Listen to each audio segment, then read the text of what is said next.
This isn't a game. People struggle with this every day.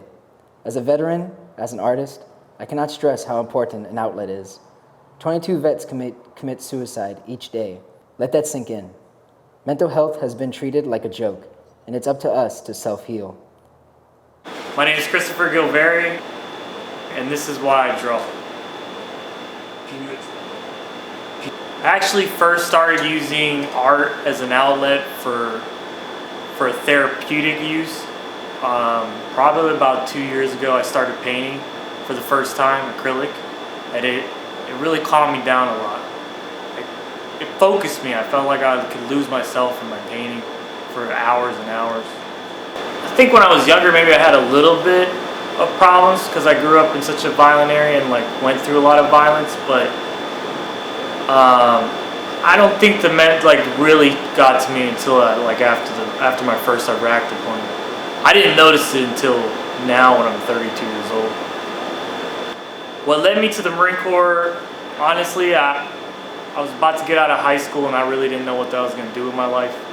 And then I looked up on the Army's website and was thinking about doing welding because I thought, okay, maybe that's a good job, you know. And a recruiter called me the next day for the Marines. I didn't even know what a Marine was, to be honest. And he was like, I could give you free college, and I just took it. When I first heard I was going to Iraq, I was actually really excited. I mean, you're 19 years old, and you don't really realize what you're about to do. You just want to do because you want to do with your friends. You want to prove to the guys who are older than you that you can hang with them and be part of the family. Iraq affected a lot of us really hard.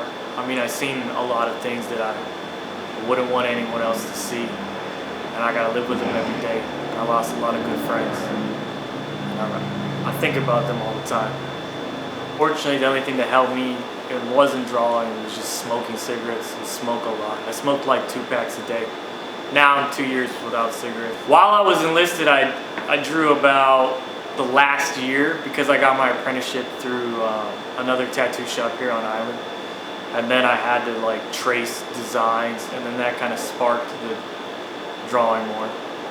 I feel that the Marine Corps has affected my mental health in a great deal. I was a young kid, a mind ready to mold, and they molded it into unfortunately a killer. And I'm not a person. I never was a person of violence. I never would hurt nobody unless they tried to hurt me. I'm still that way today. It's even though I was trained that way, I still wouldn't hurt a human being. So PTSD is something that when I was younger, it was kind of like a bad taboo, where if you were diagnosed with PTSD, they call you names, you were weak, you don't know what you're doing. I mean, in the movies, they make it sound like you're just some crazy person who's angry all the time or gonna snap into a combat situation, but it's really not like that.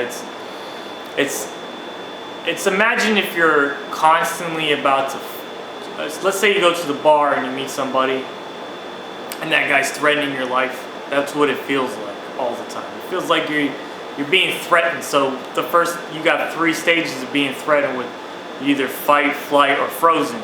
And those things just happen to you constantly, almost on a daily basis. And then you have the night terrors. You can't sleep at night. You get insomnia.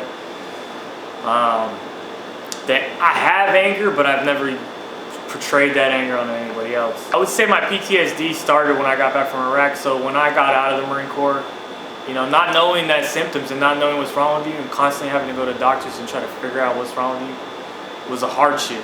I knew I wasn't a happy person. And being out of the Marine Corps and transitioning out of that indoctrinated lifestyle, it was rough. Because now you don't have a safety net. At least when I had my PTSD, I had my brothers around me at all times. They kept me strong. And going through it, and no one knows what you're going through. You're just struggling. I feel like a lot of the challenges of people who have PTSD and anxiety experience things that they could be, in any kind of moment, feel freaking out in their head. And they have to try to keep their cool because they don't want other people to think they're crazy, That's the hard thing, is that When you find people that have the same things as you, it makes you more comfortable. It keeps you uplifted that, hey, I'm not the only one going through this. When I'm drawing, in my mind, it's like a meditation. I'm just thinking about drawing, or as I'm drawing, I'm thinking about the problems I have, but I'm thinking of it more of in a step. Everything's in a step, and figuring out what the end result is. Then instead with my anxiety, it's like I have 50 million problems and they all are going at once. I enjoy drawing the most flowers and like scenery, like beach scenery and stuff like that, because it's like more peaceful things. Tattooing was a safety net for me. It helped me, as much as I would move shops because I was so stressed out with the PTSD, and because I had such a gypsy type job, it kind of saved my life, because if I had this anxiety and I had a normal job, I don't think I could hold the job. Now that drawing is a part of my life and my career, I didn't really think it was going to be this important. I didn't think it was going to have to be something that I had to be good at.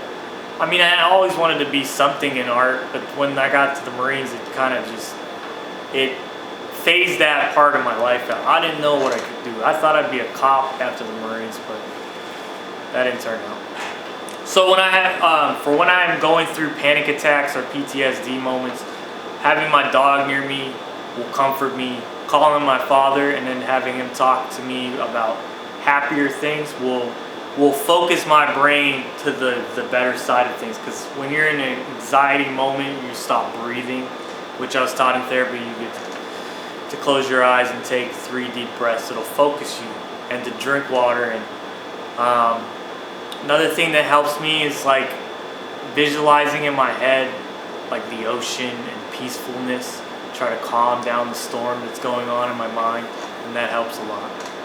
Very important to find an outlet with mental health. You have to find out anything, any kind of interest. If you don't have interest, like when I tattoo these young guys and I see that they're going through depression and anxiety, and then I ask them, what do you like to do? They say play video games. Video games is the worst thing you can do, because you're actually, like, for me, playing like a combat game, it puts me back into combat. So I'm automatically adding to my anxiety. I'm increasing all that stuff. You need something that's more peaceful and more calming and relaxing. A lot of veterans are afraid to get help. I would suggest that they do. But I mean, drawing and painting can definitely help you relax. I mean, I would still say therapy and medication is the best way, but painting can help. It's taken me about 12 years, maybe even more. I think maybe 14 years to get help. My roommate suffers from it too, and I can see it every day, where he gets, every once in a while, he'll just get drunk, blasted, and do horrible things, and wake up and, I know he's depressed. I wish he could get help too, but we were taught back in the day just to suck it up. No one cares. Everyone's going through it. Well, you know what? There's maybe everyone's going through it, but they need to get help too.